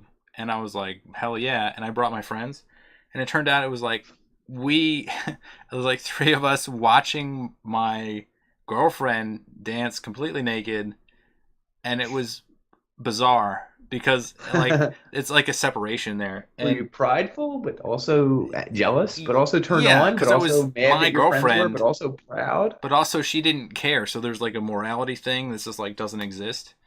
And then also the place was filled with mirrors. Like, you couldn't avert your eyes. You couldn't look away. 2 of the women were extremely attractive, and one of the other ones was what they called like a pity stripper. So she was very large. So I never heard that. Yeah. So she was a day shift, we call them. Oh, well, I guess day shifter. So she was walking around. I can't believe I'm telling you this on the internet. But she was walking around. She was really heavy, so everyone was trying to look away. And I remember I said, my one friend who was sitting to my right, I said, "It's his birthday," like out loud. And this really old guy who was like 50 years old, he held out $1 so that she would dance with him. And she was clomping towards my friend when the song ended. She picked up her dollars and left, not to offend women. But the next one got on. It was not my girlfriend. And she ended up dancing with him and punching him right in the face with her vagina. And his glasses like shook off. He deserved it. Yeah. He was just like stunned. He was not ready for that situation at all. You know, being open to things is fantastic because you have these moments that are just ridiculous and you realize that, you know, it's not that bad. Like, certain things have like a stigma to them, and I'm sure certain people will hear the story and like, you can't date a stripper because X, Y, and Z. That's bullshit. Like, the people are people, so it's there's an enjoyable part of every person. I'll sum it up that way. But that's a fun memory, and there was other fun memories involving her that would not have happened if I didn't date her. Interesting. It was good. Yeah. That's sweet. Heart of gold. How can we round this out? I mean, know. There's got to be something we can talked about. Sex. We talked about dating. We talked about. There's an app that covers the woof. No. When I searched for it, it was like people who have dogs, like dog odor apps. That's not the one. That's not the one. I've seen more wieners over John's shoulder. I've got one. Okay.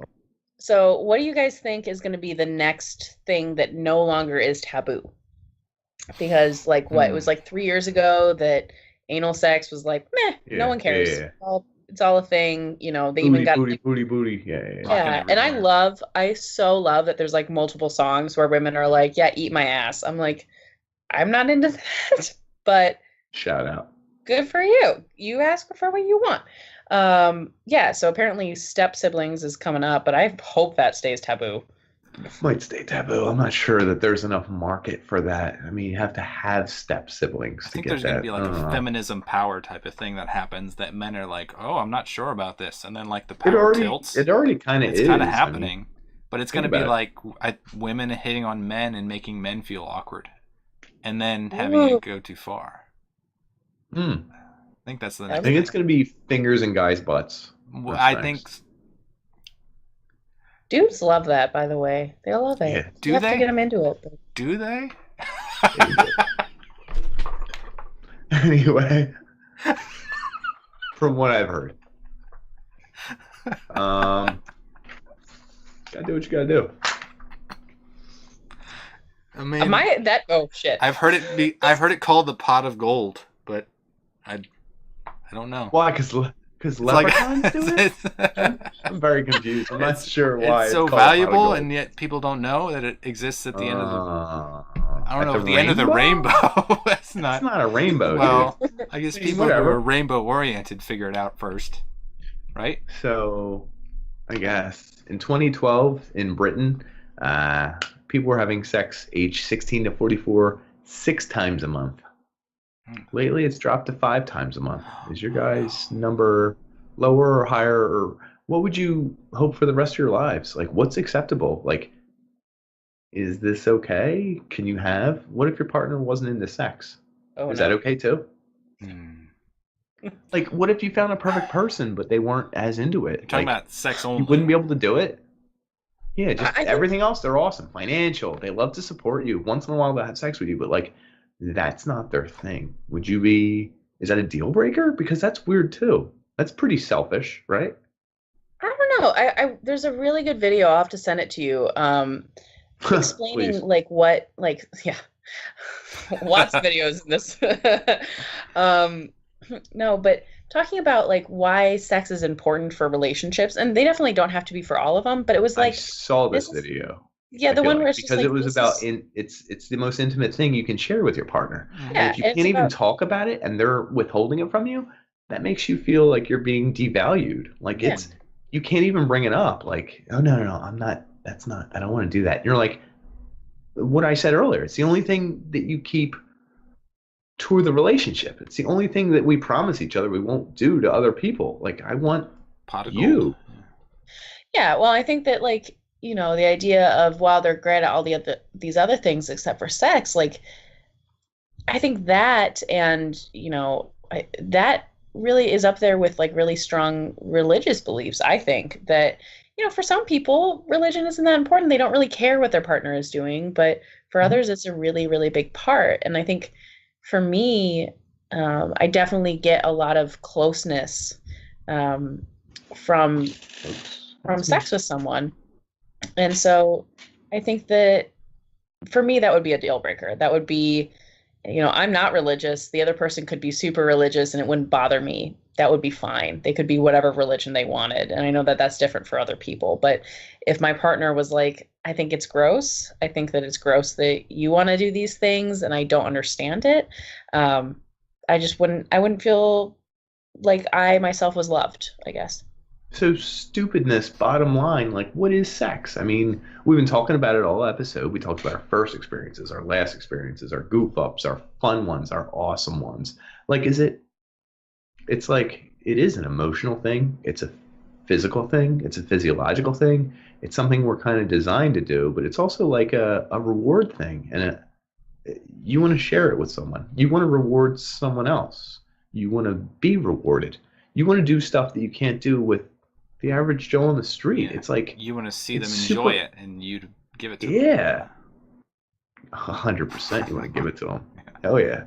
Like, but that makes it so important. And what you just said is like you can't be with someone who would not totally not want that in their life, and that makes sense. But like, I still don't know what it is. Is it something I have to do to relieve pressure? Is it something I have to do to get gratified? Is it something I have to do because it's been a week and it's like, whew, I gotta do this, and I'd rather do this with you than anyone else.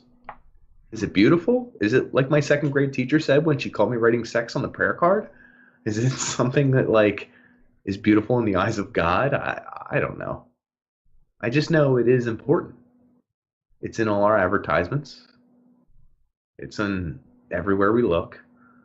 I'm thinking about it right now. We're all thinking about it. I mean it's gonna get views because people don't always talk about sex, but it's very important. It's always there. Most of the Yeah. time. And I think it's awesome. Because if you share it right with someone, it's like boom. You discover each pow, other in the moment. kapow, smack, Yeah. boom, crack. Okay. Woo, woo, woo, woo, woo, woo, woo. These are the sounds of good sex. Calling an ambulance. It's stuck up there. We'll get it out, honey. We'll get it out. And I'm just saying, it's more important than we joke about. It's not just like it's a thing we joke about. It's a thing we look up online. Sex is super important. It makes our relationships. It makes who we are. I don't know. And it's not something we talk about. So it's not like we can even form these sex identities in public.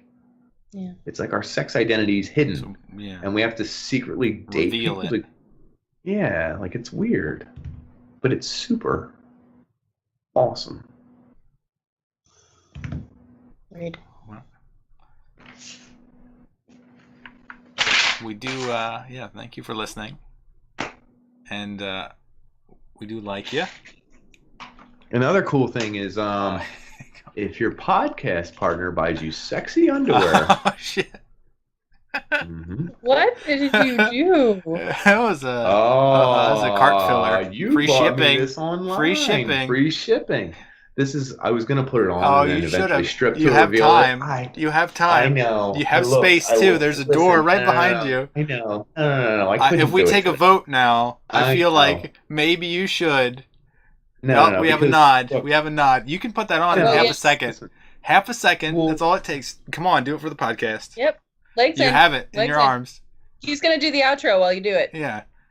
So Nick and I were talking, Susanna and I, all of us. You're going to put it on right there. Come on. All right, hold on. We're talking about our first times, how we figured out about sex, how we learned about our bodies, the porn, the sexual part, the magic. Hopefully he does not. Oh no, don't take off your clothing. It's going to get us banned. Oh no. Holy shit. I hope he just leaves at least the pants on. What's happening? Please leave the pants on. He doesn't have the earpiece, so he doesn't know. He's going to do it. I have to cut this part out. Holy shit. And Hold on. We talked about We talked about step siblings. Yeah. We talked about gangbangs. Mm-hmm. Talked about fendom. First times. Okay, New I experiences. saw a shadow. He was taking his sweater off, I bet. Oh Lord. Yeah. We talked about, what we like, what we didn't like. The surprising I saw an arm. You have to show off the bottom part because that's the key to the V. Welcome back to the podcast. When you got a teammate who really plays you the right way. Yeah, there you go. Anyway, we talked a lot about sex. We didn't talk about buying underwear for your podcast mates. I want to thank Dan for these right here. Wow. Surprise. They fit pretty good. Oh, I had to keep the jeans on, folks. Yeah, thank God. You'll notice I was more hairless than I have been in previous episodes. Did a little body trimming for the episode. But what I do want to tell everyone is I want to thank them all for tuning in. Hopefully, if my mom's still watching, she stopped by now. We apologize, parents. Apologize to our parents. Apologize to Mrs. Melonhead. I wrote sex on that prayer card. I don't know what I was thinking. Actually, it was Greg McKeever. I'm telling on him. Yeah. Hey, Greg, it was you. Thanks for tuning in. You can check out our socials. You can donate to our Patreon. You can donate to our Patreon. You can put money to our Patreon. Susanna, you could send us underwear. More and of those. Model them. More of those online. We prefer the full body stocking with a lot of room in the crotch. A lot of room. Don't pee yourself. You. But anyway, we like you, folks. We like you a lot. Good night. Thanks for tuning in. Have a good one.